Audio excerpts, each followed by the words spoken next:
सवाल ये कि ईरान में आगे क्या होने जा रहा है।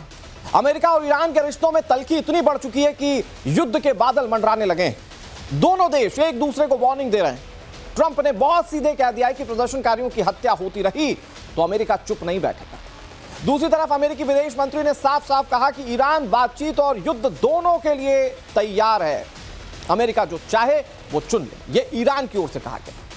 इन सबके बीच अमेरिकी राष्ट्रपति के तीखे तेवर को देखते हुए मिडिल ईस्ट में किसी भी वक्त युद्ध का शंखनाद बजने की आशंका तेज होती जा रही। सवाल यह कि पहला हमला कौन करने जा रहा है? क्या ट्रंप हमले का विकल्प चुनेंगे या फिर अभी आर्थिक बैन और दूसरे विकल्पों पर विचार करेंगे? क्योंकि वो पहले ही कह चुके हैं ट्रेड और टैरिफ ने कई वॉर रुकवाई है, तो क्या यहां पर भी ट्रेड और टैरिफ की तरफ डोनाल्ड ट्रंप जाने वाले हैं? ट्रंप के तेवर फिलहाल तो युद्ध की तरफ ही संकेत दे रहे हैं। वो क्या कर सकते हैं, संभावित सारी चीजें आपको बताएंगे। लेकिन इस वक्त ईरान में चल रहे प्रदर्शन से जुड़ी बड़ी खबर आपको बताने जा रहे हैं। ईरान इंटरनेशनल के मुताबिक प्रदर्शन के दौरान अब तक 12,000 से ज्यादा लोगों की जानें जा चुकी हैं। बताया जा रहा है कि ईरान सरकार ने प्रदर्शनकारियों के इलाके में इंटरनेट सेवाओं को पहले ही बंद कर दिया था, फिर वहां पर कत्लेआम मचाए गए। ये सब खामेनेई के इशारे पर हो रहा है और ईरान के इतिहास के प्रदर्शनकारियों की इस तरह से हत्या की यह अब तक की सबसे बड़ी घटना है। ईरान की सुप्रीम काउंसिल और राष्ट्रपति भवन से जुड़े सूत्र बता रहे हैं कि प्रदर्शन को बेरहमी से कुचलने की कोशिश की जा रही है। इस आंदोलन में 12,000 से ज्यादा लोग अपनी जान गंवा चुके हैं। यह कत्लेआम ईरान की सुप्रीम लीडर खामेनेई के आदेश के बाद किया गया है।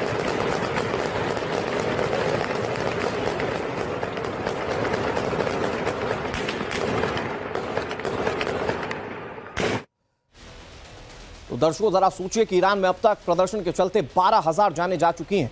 खुद ईरान ने माना कि 2,000 से ज्यादा लोगों की जानें जा चुकी है। लेकिन इन सबके बीच अमेरिकी राष्ट्रपति डोनाल्ड ट्रंप के नए बयान ने एक बार फिर से आशंका बढ़ा दी है कि क्या जून की तरह एक बार फिर से अमेरिका और ईरान आमने सामने होंगे। याद कीजिए जब B-2 बॉम्बर ईरान की तरफ अमेरिका की ओर से भेजा गया था। ट्रंप ने ईरान के प्रदर्शनकारियों को कहा कि वो देश की संस्थाओं पर कब्जा करे क्योंकि मदद उनके पास बस पहुंचने वाली है।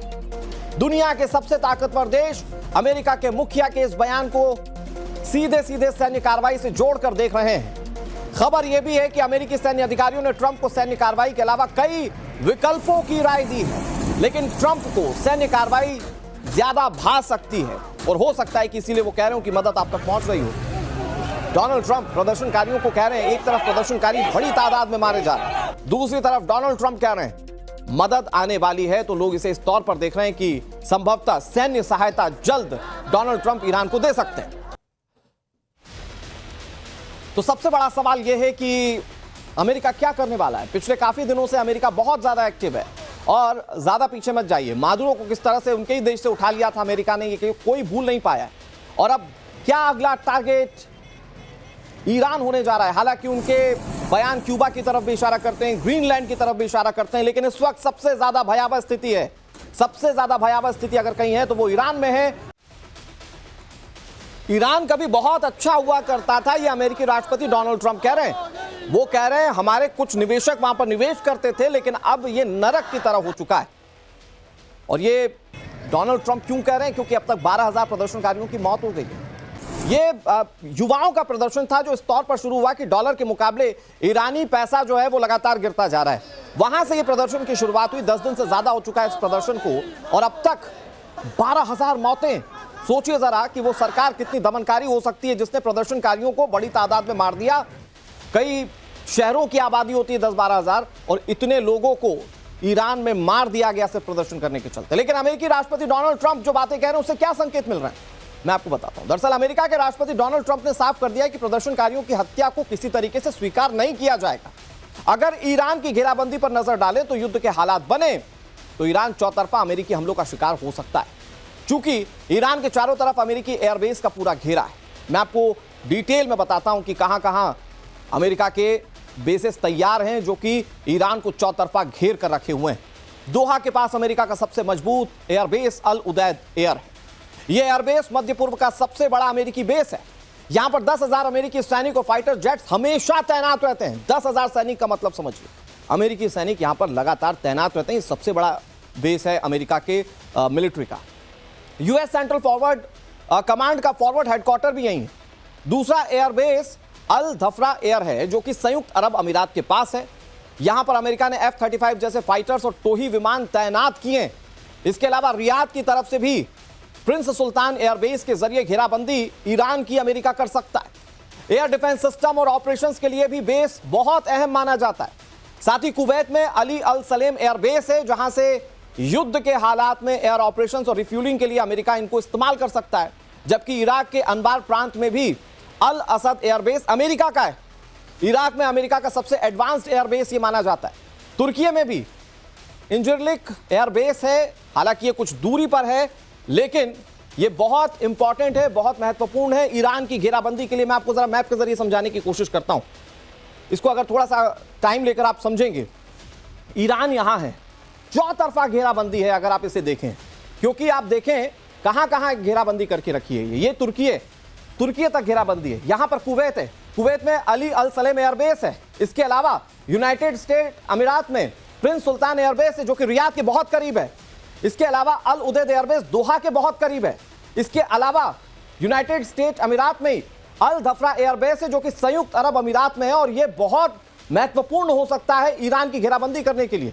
अब ये ईरान, जहां पर ये आप लिखा हुआ देख रहे हैं मैप में, जरा समझिए, ये ईरान है, इसके चौतरफा घेराबंदी। मतलब अमेरिका को देखकर ऐसा लगता है कि वो तमाम देशों को घेरने की प्लानिंग बहुत पहले से कर लेता है, और शायद यही प्लानिंग ईरान के लिए की गई है, क्योंकि ईरान से रिश्ते बहुत अच्छे हमेशा नहीं रहे अमेरिका के, कभी अच्छे रहे कभी बुरे रहे। और ऐसे में जब हालात खराब होंगे तो अमेरिका ने कैसे तैयारी की हुई है वो मैं आपको बता रहा था। लेकिन डोनाल्ड ट्रंप की बातों में बहुत सारी चीजें निकाली जा सकती हैं। क्या डोनाल्ड ट्रंप वाकई युद्ध के मूड में, या फिर टैरिफ और ट्रेड वाली डील को एक बार फिर से एक्शन में ला सकते हैं? क्या संभावित हो सकता है? ईरान को सबक सिखाने के लिए ट्रंप के पास कितने ऑप्शन है मैं आपको बताता हूं। नंबर 1, शांतिपूर्ण रास्ता हो सकता है, इसका अख्तियार डोनाल्ड ट्रंप करें, हो सकता है शांतिपूर्ण रास्ते का। तो इसमें वो नए प्रतिबंध लगा सकते हैं, नए टैरिफ लगा सकते हैं। नए प्रतिबंध और नए टैरिफ और ज्यादा आर्थिक रूप से बोझ डालेंगे ईरान के ऊपर। वहां की मौजूदा सरकार और ज्यादा डेप्थ में जाएगी, लोगों के लिए मुश्किलें और होंगी, विरोध प्रदर्शन हो सकता है और तेज हो, और हो सकता है कि वहां से खामेनेई सत्ता से हटे, जो कि अमेरिका भी चाहती है, अमेरिका भी चाहता है, डोनाल्ड ट्रंप चाहते हैं, और वहां के युवा भी चाहते हैं जो प्रदर्शन कर रहे हैं। अब आपको मैं दूसरा ऑप्शन बताता हूं कि अमेरिका के पास क्या हो सकता है। Cyber attack. दुनिया के 2-3 मुल्क बहुत मजबूत है इसमें एक अमेरिका भी है, और साइबर अटैक कर सकता है, वहां की टेक्नोलॉजीज को हैक कर सकता है। और इस साइबर अटैक का नतीजा यह होगा कि कई सारी मिसाइल्स, कई सारी चीजें वहां पर ईरान की अमेरिका ठप कर सकता है, कई आईटी सेक्टर की बड़ी चीजों में परिवर्तन ला सकता है, और इससे ईरान को मजबूर कर सकता है अमेरिका कि वो आगे ना बढ़े, उसे घुटनों पर लाए। और यहां पर भी सत्ता परिवर्तन के ऑप्शंस दिख रहे हैं। तो ऐसे में अमेरिका या डोनाल्ड ट्रंप साइबर अटैक कर सकता है। अब मैं आपको सबसे इंपॉर्टेंट ऑप्शन बताने जा रहा हूं, तीसरा, मिलिट्री अटैक। बयान बहुत एग्रेसिव है डोनाल्ड ट्रंप के, और अगर आप इस पर गौर करेंगे तो आपको समझ में आएगा कि मिलिट्री अटैक सबसे आसान रास्ता हो सकता है अमेरिकी राष्ट्रपति डोनाल्ड ट्रंप के लिए। मिलिट्री अटैक में क्या कर सकते हैं? ईरान के न्यूक्लियर ठिकानों पर हमला कर सकते हैं। B-2 बॉम्बर जब उड़ा था, माना जाता है कि न्यूक्लियर साइट्स के पास ही वो बॉम्ब्स गिराए गए थे, तब माना जा रहा था नुकसान नहीं हुआ क्योंकि बहुत अंदर था न्यूक्लियर। लेकिन इस बार वो न्यूक्लियर ठिकाने, वो न्यूक्लियर साइट्स निशाने पर हो सकती हैं। मिलिट्री अटैक में जो रीढ़ की हड्डी है, जो रिवॉल्यूशनरी गार्ड के ठिकाने हैं, वहां पर हमला किया जा सकता है। और अगर रिवॉल्यूशनरी गार्ड के ठिकानों पर हमला करना होगा तो फिर तेहरान सीधे सीधे अमेरिका के निशाने पर होगा। तेहरान राजधानी है ईरान की, और यहीं पर सबसे बड़ा मिलिट्री बेस है। और रिवॉल्यूशनरी गार्ड के मैं आपको बताऊं कि तकरीबन 2 लाख जवान हैं जो कि अलग अलग जगहों पर सर्कुलेट रहते हैं। वहां पर इस्लाम की रक्षा करने के लिए IRGC की स्थापना की गई थी, और ये रिवॉल्यूशनरी गार्ड अमेरिका के ठिकानों पर, निशाने पर हो सकते हैं। मिलिट्री अटैक में तीसरा बहुत महत्वपूर्ण बिंदु है तेल गैस के भंडार पर हमला। यहां से इकोनॉमी चलती है ईरान की, और अगर यहां पर हमला हो जाए तो सरकार की रीढ़ की हड्डी टूट जाएगी।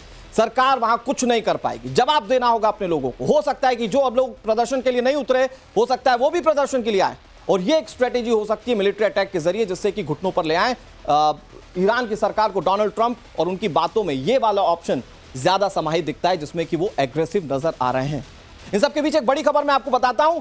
दावा किया जा रहा है कि ईरान के निर्वासित पूर्व क्राउन प्रिंस रजा पहलवी के साथ ट्रंप सरकार की एक सीक्रेट बैठक हुई है। इसमें ईरान में अमेरिकी एक्शन को लेकर चर्चा की गई है। रजा पहलवी वो हैं जिनको कई साल पहले सत्ता से उनके पिता को हटा दिया गया था। ये खुद भी ईरान में नहीं रहते, लेकिन अब इनके आह्वान पर भीड़ इकट्ठा होती है। इनके आह्वान पर लोग इकट्ठा होते हैं और प्रदर्शन करते हैं। प्रदर्शनकारियों की मौत भी हो रही है और अब उसको लेकर सबसे बड़ी बात सामने आ रही है कि रजा पहलवी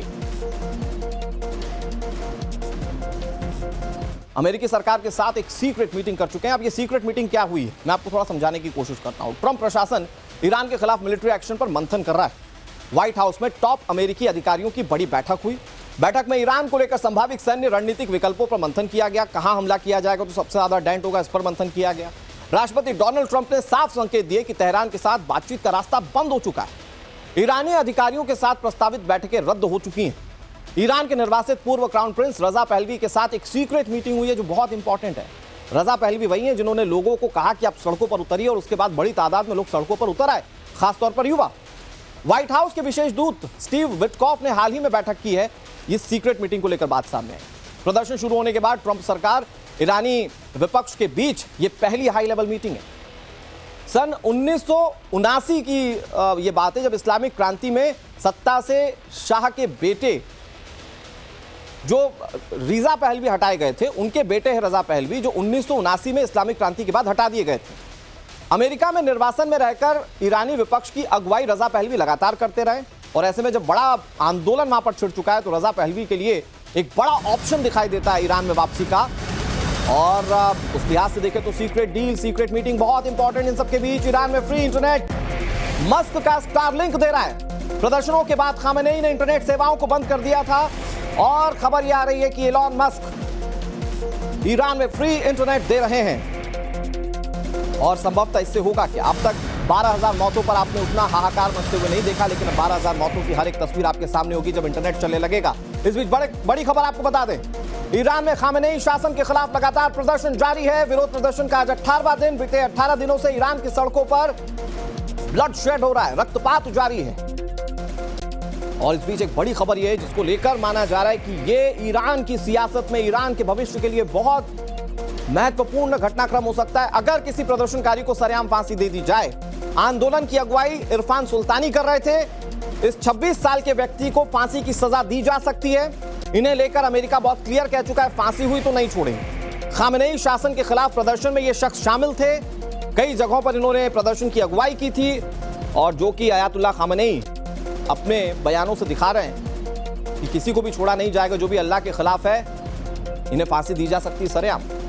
सुल्तानी पर 8 जनवरी से 11 जनवरी तक मुकदमा चला जिसमें उन्हें ईरान कानून के मुताबिक ईश्वर के खिलाफ युद्ध छेड़ने का दोषी पाया गया। यानी कि खामेनेई ने ईरान में खुद को ईश्वर घोषित कर दिया, जिसके खिलाफ प्रदर्शनकारी सड़कों पर हैं। और आज सुल्तानी को इसी सिलसिले में सूली पर चढ़ाया जा सकता है, जो खबरें आ रही हैं। भाई इरफान सोलंकी कौन है जिन पर ईरान के मुताबिक इश्निंदा का आरोप लग रहा है और इसे सरेआम फांसी क्यों दी जा रही है, मैं आपको ये समझाने की कोशिश करता हूं। तो ये इरफान सुल्तानी, ये क्रांतिकारी समझिए आप ईरान के, जो कि सरेआम फांसी इनको आज दी जा सकती है। 8 जनवरी को इन्हें गिरफ्तार किया गया था। 11 जनवरी को मुकदमे में ये दोषी पाए गए। सोचिए जरा, कोई मुकदमा 3 दिन में खत्म कर दिया गया। सुल्तानी पर अपराध ये है कि अब आरोप ये लग रहा है कि इन्होंने ईश्वर के खिलाफ युद्ध छेड़ा। युद्ध खामेनेई के खिलाफ है, इन पर आरोप लगा ईश्वर के खिलाफ युद्ध छेड़ा। सवाल ये है कि क्या खामेनेई ईश्वर है ईरान के? 11 जनवरी को सुल्तानी के परिवार को जानकारी दी गई। परिवार से सिर्फ 10 मिनट की आखिरी मुलाकात होगी। सुल्तानी को ना कोई ट्रायल मिलेगा, ना कोई वकील, मतलब अपना पक्ष नहीं रख पाएंगे। सरकार विरोधी प्रदर्शन का हिस्सा थे इरफान सुल्तानी और ऐसे में उन्हें फांसी पर लटकाकर प्रदर्शन की आवाज दबाने की कोशिश की जा सकती है खामेनेई की ओर से। लेकिन एक तरफ फांसी की बातें, दूसरी तरफ प्रदर्शन का सिलसिला जारी है। सरकार ने इंटरनेट बैन किया हुआ है, लेकिन अमेरिकी इंटरनेट सर्विस स्टारलिंक के जरिए बहुत खौफनाक तस्वीरें सामने आ रही है।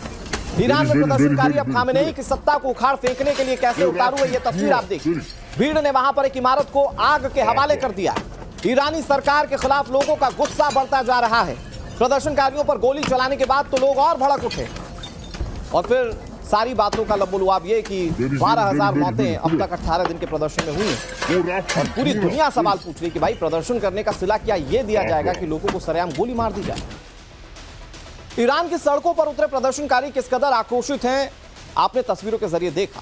ईरान का सुप्रीम लीडर खामेनेई, जो खुद को खलीफा घोषित कर चुका है, उसके खिलाफ विद्रोह। ऐसा माना जा रहा है कि ईरान में खुदा से युद्ध है। वहां के लोग उसी खलीफा के पोस्टर को जलाकर सिगरेट सुलगा रहे हैं। स्पेशली जिन महिलाओं को पर्दे में रखने की कोशिश की गई थी खामेनेई की ओर से, उनकी सत्ता की ओर से, वो महिलाएं कैसे पोस्टर जला रही हैं, कैसे विरोध का बिगुल फूंका जा चुका है। ये तस्वीरें आप देख रहे हैं इस वक्त टीवी स्क्रीन पर।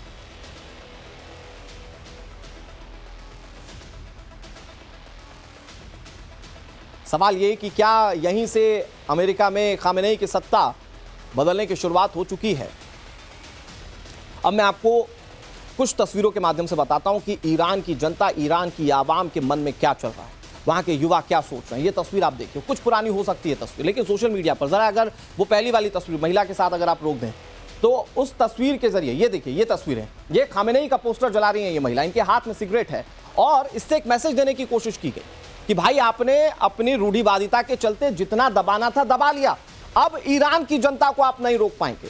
ये वो ईरान है जहां पर महसा अमीनी की हत्या कर दी जाती है, यहां महिलाओं को बुर्का ना पहनने के लिए मार दिया जाता है, जबकि ये वो ईरान था जो कभी बहुत ज्यादा प्रोग्रेसिव हुआ करता था। तो ऐसे में महिलाओं ने ये सिगरेट जलाकर या इस तरह के युवाओं ने ये सिगरेट जलाकर एक मैसेज देने की कोशिश की कि आप जो थोपने की कोशिश कर रहे थे, जिस तरह से आपने दमन करने की कोशिश की, अब वो और नहीं चलने वाला है। और क्या ये पूरा एक सिस्टम काम कर रहा है खामेनेई के खिलाफ कि अमेरिका एक्टिव है, पहलवी जो विपक्ष के नेता हैं वो एक्टिव हैं और युवा जिस तरह से सड़कों पर उतर चुके हैं। तो सवाल ये है कि क्या ईरान में बहुत कुछ चेंज होने वाला है? क्या खामेनेई जो कई साल से सत्ता पर काबिज हैं, जो अपने आप को खलीफा घोषित कर चुके हैं, क्या वो कुर्सी से हटने वाले? इधर ईरान में प्रदर्शनकारियों से सड़कें खचाखच भरी, लोग खामेनेई शासन के खिलाफ नारेबाजी कर रहे हैं, आक्रोश जता रहे हैं। उसकी ये सबसे लेटेस्ट तस्वीरें इस वक्त टीवी स्क्रीन पर आपके सामने, ये एक्सक्लूसिव तस्वीरें हम आपको दिखा रहे हैं।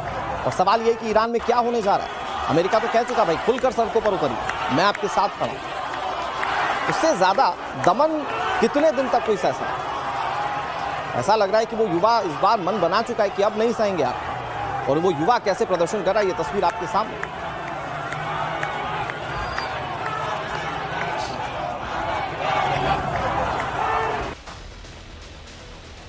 प्रदर्शनकारियों के दिल में आक्रोश की जो आग है ईरान की सड़कों पर नजर आ रही है। मैं तस्वीरें आपको दिखाऊंगा जिसमें आप सड़कें, इमारतें, मस्जिद, दुकानें, जो भी प्रदर्शनकारियों के हत्थे चढ़ रहा है वो उसे आग के हवाले कर दे रहे हैं। आग और बवाल ईरान की सड़कों पर इस वक्त आम है। और जो इसमें नहीं दिख रहा है आपको, जो इन तस्वीरों में नहीं दिख रहा है आपको, लेकिन गोलियों का सिलसिला भी नहीं थम रहा है। इन सब के बावजूद ये प्रदर्शन ईरान में लगातार जारी। और क्या ईरान में अब बहुत कुछ चेंज होने जा रहा है इन प्रदर्शनों के बाद या इन तस्वीरों के बाद? ये सवाल उठता है।